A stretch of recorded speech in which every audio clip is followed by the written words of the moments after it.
Ourselves starting the new year with optimism. Many of us do that. We're excited about new beginnings, but then we find ourselves going back to our old habits.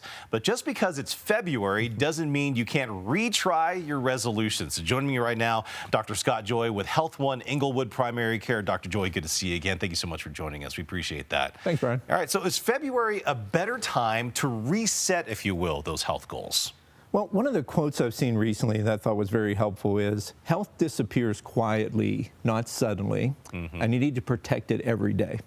So there's no magic where January comes around and all of a sudden we pay attention to our health. So there is never a day that goes by that we can't improve our health, and that's the way we need to think about throughout the whole year. Okay, let's talk about that threshold of health, though. Do we need to work out every single day, every other day to consider to be healthy? What is that? Well, I think one of the comments about workout, a lot of people have a different perception of what that means. What we find is they've done some studies looking at how many steps we need to take in a day.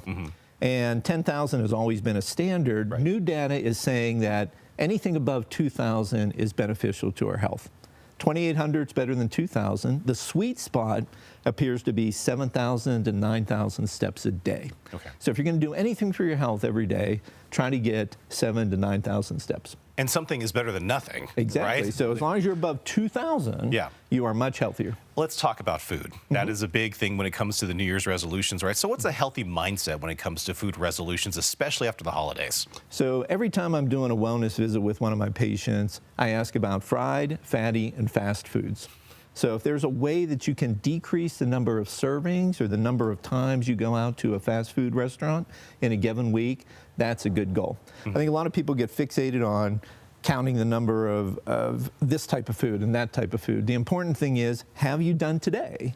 Have you eaten more fruits and vegetables than you did yesterday or than you did the week before? So once again, it's these small little micro goals that make a huge difference over time. Oh, I would imagine that make a huge difference for sure. You know, a lot of people feel guilty when it comes to not reaching those resolution goals, right? So does that stress actually affect your health overall, you think? Yeah, stress is never a good thing. So it's one of our questions on our wellness visit. How is your stress level? And if you're finding that meeting these goals is causing stress, we need to redefine your goals. So once again, it's just these small micro steps that make a huge difference. Can you move more? Can you eat more fruits and vegetables? Can you engage more with your social network, with your family, with your friends?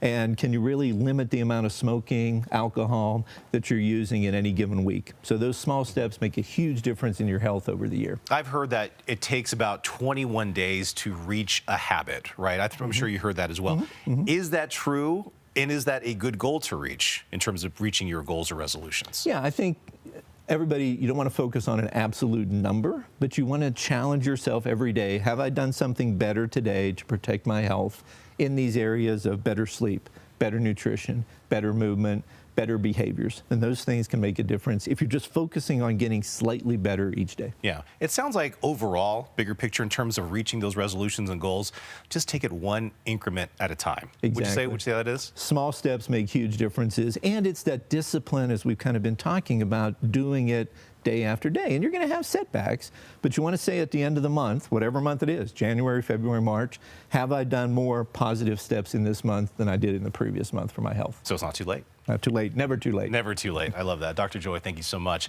You can watch all of our interviews, by the way, on our website. Go to cbscolorado.com. There you go, Michelle, some inspiration there. Okay, I'm inspired. Okay. We'll see what happens. Brian, thank you.